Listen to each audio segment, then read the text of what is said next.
My dear students, দেখো, assistant professor হওয়ার জন্য বা অ্যাসিস্ট্যান্ট প্রফেসর হতে গেলে তোমায় কি কি বিষয়ের উপর জোর দিতে হবে সেই বিষয়ে আজকে ইন ডিটেলসে আলোচনা করব। দেখো, আমাদের সময় তো আমরা দেখে এসেছি যে সিচুয়েশানটা বা যে পদ্ধতিগতভাবে যে জিনিসগুলো অ্যারাইজ করে, তো সেইখানে দাঁড়িয়ে অ্যাসিস্ট্যান্ট প্রফেসরের জার্নিটা কিন্তু অনেকটাই ভিন্নতর।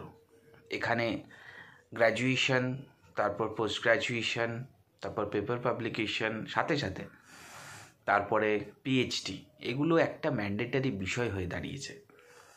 এবং এই on that particular respect college সার্ভিসের যে আক্ষরিক যে বিষয়গুলো, সেই বিষয়গুলোর রেসপেক্টে যে জিনিসগুলো উঠে আসে সেই জিনিসগুলো হলো যে যখন তুমি পোস্ট ডক্টরেট বা পিএইচডি রানিং অবস্থায় রয়েছো, তার সাথে সাথে কিন্তু তোমাকে প্রিপারেশান নিতে হবে যে অ্যাসিস্ট্যান্ট প্রফেসরের ইন্টারভিউ প্রস্তুতি। যদি পাবলিক সার্ভিস কমিশনের, দেখো ওয়েস্ট বেঙ্গলে পাবলিক সার্ভিস কমিশন অর্থাৎ গভর্নমেন্ট কলেজের অ্যাসিস্ট্যান্ট প্রফেসর এবং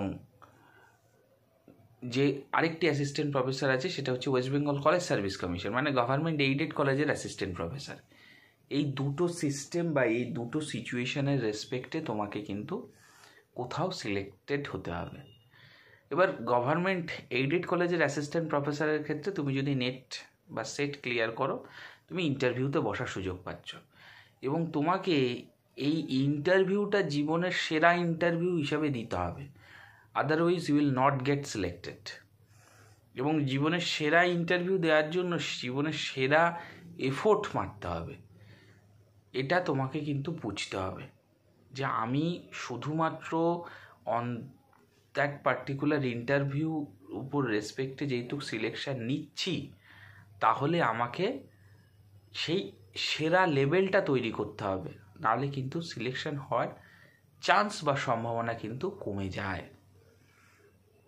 তাহলে তোমায় কি করতে হবে? এখন থেকে ধীরে ধীরে ধাপে ধাপে পুরোপুরিভাবে পুঙ্খানুপুঙ্খভাবে কিন্তু নিজের সাবজেক্টটাকে পড়ো, নিজের সাবজেক্টটাকে জোর দাও, প্রতিদিন স্টাডি করো, টাইম ম্যানেজমেন্ট করে স্টাডি করো। আজকে যে টপিকটা পড়ছো সেই টপিকের ইন ব্রিফ ডিসকাশন পড়ো, তারপরে তার এমসিকিউ প্র্যাকটিস করো। এইভাবে করতে করতে প্রতিদিন, আমি একটা আমার পরিচিত দাদা ছিল, তাকে দেখতাম সে প্রতিদিন ডেইলি 500টা করে এমসিকিউ প্র্যাকটিস করতো। আবার ওই 500টা সে রিভিশনও দিত একই ডেটে, ভাগ করে নিয়েছিল প্লট বাই প্লট। আমি আজকে এটা করব, কালকে ওটা করব, পরশুদিন ওটা করব। এইভাবে প্লট বাই প্লট যদি তুমি ভাগ করে নাও, দেখবে জিনিসটা জার্নিটা খুব স্মুথ হচ্ছে। আদারওয়াইজ জার্নিটা কিন্তু স্মুথ হবে না।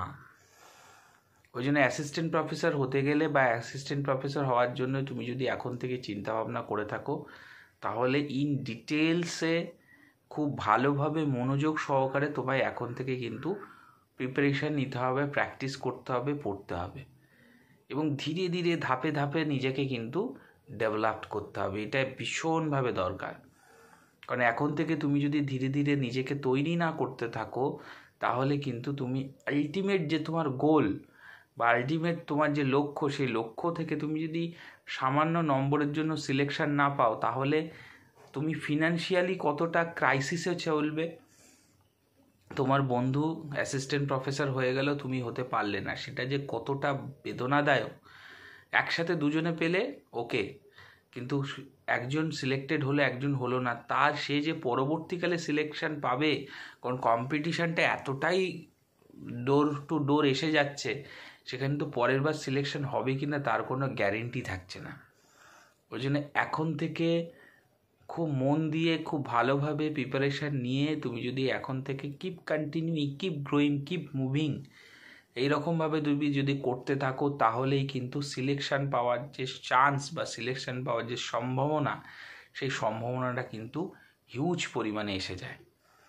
তো এই রকমভাবে নিজেকে প্রিপারেশান নাও। প্রতিদিন কী কী পড়ছো, কী কী টপিক ওয়াইজ পড়ছো, সেই টপিকের যে সিলেবাসটা ফলো করে সেই রকমভাবে নিজেকে এখন থেকে তৈরি করতে থাকো। এরকম ধীরে ধীরে ধীরে ধীরে তোমার এই ছোট্ট ছোট্ট এফোর্টগুলো তোমার কিন্তু একটা বৃহত্তর এফোর্টে কিন্তু চলে আসবে।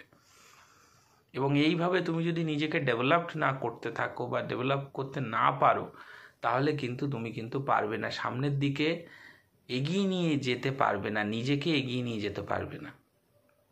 এবং কোথাও না কোথাও নিজেকে এগিয়ে নিয়ে যেতে যদি না পারো, তাহলে কিন্তু ভীষণভাবে প্রবলেমেটিক ওয়েতে কিন্তু সমস্যা দেখা যায় এবং এই সমস্যার কোনো সমাধান বা সমাধান প্রক্রিয়া কিন্তু থাকে না। তো সেই রকমভাবে নিজেকে যদি কন্টিনিউ যদি মুভ করতে না পারো বা সেই রকমভাবে নিজেকে যদি এগিয়ে নিয়ে যেতে না পারো, তাহলে কিন্তু তুমি সেই জায়গাটা তুলনামূলকভাবে কিন্তু ধরতে পারবে না। তো সেই জন্য এখন থেকে নিজেকে এফোর্ট দিয়ে নিজের 100% দিয়ে কিন্তু এগিয়ে নিয়ে যাও। নিজেকে এস্টাবলিশ করার জন্য এখন থেকে এগিয়ে নিয়ে যাও। পেপার পাবলিকেশনগুলো ধীরে ধীরে করো, পেপার পাবলিকেশনের উপর জোর দাও। পেপার পাবলিকেশন না থাকলে কিছু বলাটাই মুশকিল হয়ে যাবে। তাদের ক্ষেত্রে তারা একটা আনস্যাটিসফাইড তাদের চোখে মুখে থাকবে ইন্টারভিউ যারা নেবেন। ওই জন্য পেপার পাবলিকেশন কী করতে হয়, কিভাবে করতে হয়, আমি প্রচুর ডিসকাশন করেছি। তো সেই রকমভাবে তুমি যদি নিজেকে এগিয়ে নিয়ে যেতে থাকো এবং এগিয়ে নিয়ে যেতে পারো, তাহলেই কিন্তু তুমি আলটিমেট তোমার যে লক্ষ্য বা আলটিমেট তোমার যে গোল, সেখানে কিন্তু সাকসেস পাবে। শুধু এইটুকুই বলবো।